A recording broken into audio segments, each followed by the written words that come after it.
بسم اللہ الرحمن الرحیم ان اللہ و ملائکتہ یصلون علی النبی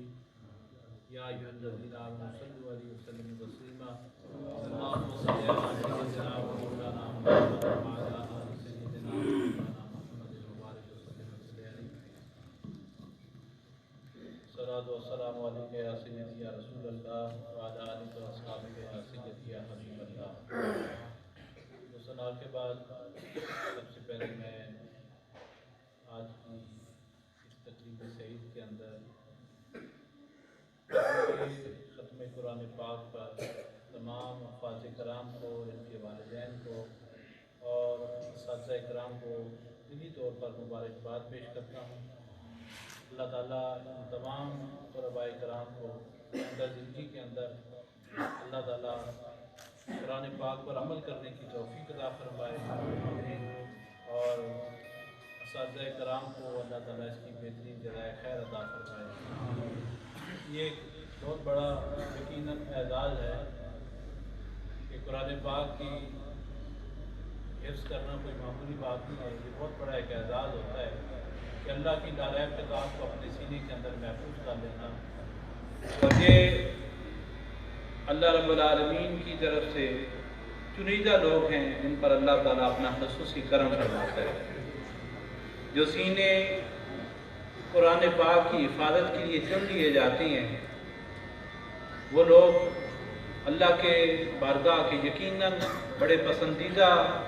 لوگ ہوتے ہیں، بڑے پسندیدہ سینے ہوتے ہیں۔ تو یہ ایک اعزاز ہے، یہ ایک تاج پوشی ہے،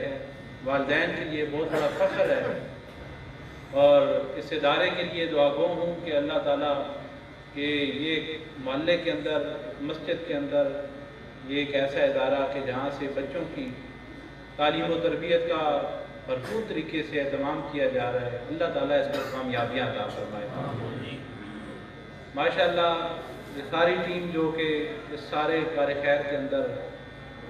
بچوں کی تعلیمی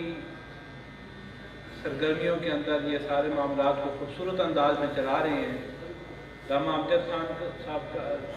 خان قادری صاحب کو میں بہت بہت مبارکباد پیش کرتا ہوں، اور انہوں نے ہمارے شہر فتح جنگ کے اندر یہ نمایاں شخصیت ہیں کہ جو ایک بڑے جذبے والے، بڑے باہمت انسان ہیں کہ ہر طرح کے حالات میں ایک نئی امید کے ساتھ، ایک نئے جذبے کے ساتھ، یہ ہر سال ایک نئے جذبے کے ساتھ ابھر کر آتی ہیں۔ اللہ تعالیٰ ان کی علم و عمل میں اللہ اور بھی برکتیں عطا فرمائے۔ یہ جو ترجمۃ القرآن کے حوالے سے یہ جو خدمت کر رہے ہیں، یہ ایک بہت بڑا خلا تھا ہمارے شہر میں، اور ہر طرف یہ ایک بہت بڑا خلا ہے، اور یہ جس انداز میں، سلیس انداز میں انہوں نے یہ ایک خوبصورت نصاب اس انداز میں ترتیب دیا پورے سال کا، اور ہر طرح کے مرد و خواتین، بچے، نوجوان، بوڑھے، سب کے لیے یہ ایک مواقع انہوں نے پیش کیا۔ یہ بہت بڑی خدمت ہے جو اللہ تعالیٰ ان سے لے رہا ہے، اللہ تعالیٰ ان کے علم و عمل میں اور بھی برکتیں عطا فرمائے۔ اباب ذی وقار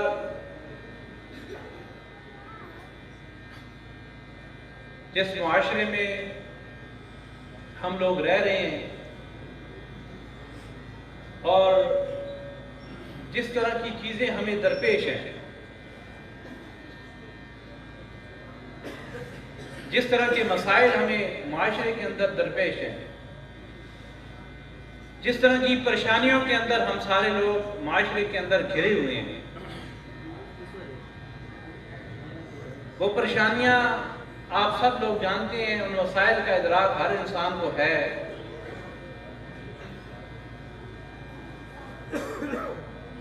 حالات،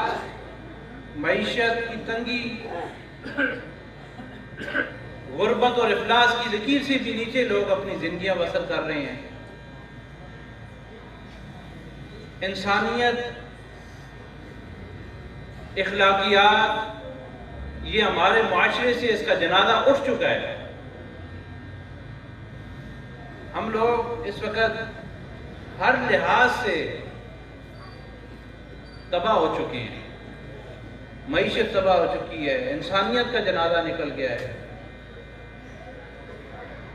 حلال حرام کی تمیز ہمیں نہیں رہی،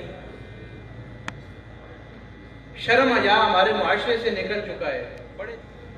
تو جہاں پر ہماری کمیونٹی کے رہنے والے، یہ مسلم کمیونٹی ہے، ہم مسلمان ہیں، ہر گاؤں میں، ہر محلے میں، ہر جگہ پر مسجد موجود ہے، وعظ و نصیحت کا اہتمام کیا جاتا ہے، لیکن ہماری جو حالات زندگی ہے، ہماری جو معاشرت ہے، ہمارے جو رہن سہن کے رسم و رواج اور طریقہ کار ہیں، وہ بالکل اسلام کے اپوزٹ جا رہے ہیں۔ کیونکہ یہ عظمت قرآن کے حوالے سے محفل ہے، یاد رکھیے گا کہ ہماری ہر چیز کا جو حل موجود ہے، ہمارے ہر پریشانی کا جو حل ہے، ہماری جتنی بھی مسائل ہیں ان کا جو حل ہے نا، وہ قرآن اور صاحب قرآن کے ساتھ ہے۔ قرآن اور صاحب قرآن کے ساتھ جڑ جانا ہی ہماری ہر پریشانی کا حل ہوگا۔ مسئلہ جو ہمیں درپیش ہے کہ ہم قول و فعل کا تعداد آ چکا ہے، ہم کہتے کچھ ہیں، کر کچھ رہے ہوتے ہیں، تو عملی طور پر، عملی لحاظ سے معاشرے میں آئیں، عمل کا جامہ پہنائیں، اور اپنے گھروں کے اندر اپنے آپ پر ہمیں اسلام کو نافذ کرنے کی ضرورت ہے، اپنے آپ کو ہمیں بدلنے کی ضرورت ہے، اپنے باطن کو ہمیں پاکیزہ کرنے کی ضرورت ہے۔ ہم صرف ظاہری معاملات تک رک چکے ہیں، ظاہری معاملات سے تھوڑا سا آگے نکل کر ہمیں اپنے باطن کی طرف توجہ کرنے کی ضرورت ہے، اور ہم اپنے باطن کو درست کریں گے تو ہماری زندگی کے سارے معاملات درست ہونا شروع ہو جائیں گے۔ اور نچوڑ ہر چیز کا یہی ہے کہ رسول اللہ صلی اللہ علیہ وسلم کی غلامی کے اندر آنا پڑے گا، رسول اللہ صلی اللہ علیہ وسلم کی اطاعت کے اندر آنا پڑے گا۔ اسی میں ہماری ہر پریشانی کا حل موجود ہے، اسی میں ہماری ہر تکلیف کا حل موجود ہے۔ حلال حرام انسانیت کہ ہم نے جتنے بھی یہ تباہی اپنے معاشرے میں ہم نے کر رکھی ہے نا، آج دیکھیں نا، یہ ایک درد ہے۔ بڑے بڑے شریف لوگ ہیں لیکن عزتیں اس وقت محفوظ نہیں ہیں، گھروں کے حالات ایسے ہو چکے ہیں، ہم نے ہر چیز کا نیگیٹو اس کا یوز کرتے ہیں۔ ہمارے موبائل، ہماری یہ چیزیں جو کہ ایک اچھی چیز تھی، اس سے ہم نے سیکھنا تھا، لیکن ہم ان چیزوں کا نیگیٹو استعمال کر کے آج بچے بچیاں چھوٹے چھوٹے آئے دن ہمیں کتنے اس طرح کی چیزیں سننے کو ملتی رہتی ہیں۔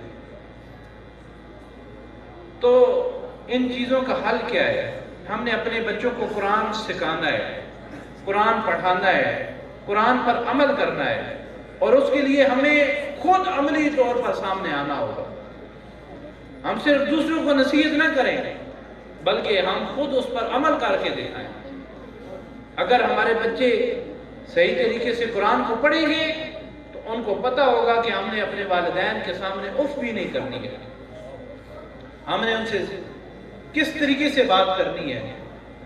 ہم نے اپنی زندگی کو کس طرح گزارنا ہے، والدین کا کیا مقام ہے، شوہر کا کیا مقام ہے، بھائیوں کا کیا مقام ہے، یہ ساری چیزیں ہمیں قرآن بتاتا ہے، صاحب قرآن بتاتا ہے۔ اس تعلق کو اپنے ہمیں مضبوط کرنے کی ضرورت ہے۔ اور جس طرح یہ ترجمہ القرآن کی یہ یہاں پہ کلاسیں ہو رہی ہیں، میں ان احباب کو اپریشیٹ کرتا ہوں اور خراج تحسین پیش کرتا ہوں کہ یہ ایک بہت بڑا اچھا اقدام ہے، اور ہمارے سارے مدارس کے اندر یہ سلسلہ اس طرح ضرور ہونا چاہیے۔ کہ ہم صرف عربی متن تک نہیں رہیں بلکہ قرآن کو سمجھیں، اس کو پڑھیں اور اس کو عملی طور پر ہمیں اپنے نفاذ کی ہمیں کوشش کرنی چاہیے۔ اللہ پاک اس ادارے کو، ان کے سارے معاونین کو اللہ سب کو بہترین جزائے خیر عطا فرمائے۔ وآخر دعوانا ان الحمدللہ رب العالمین۔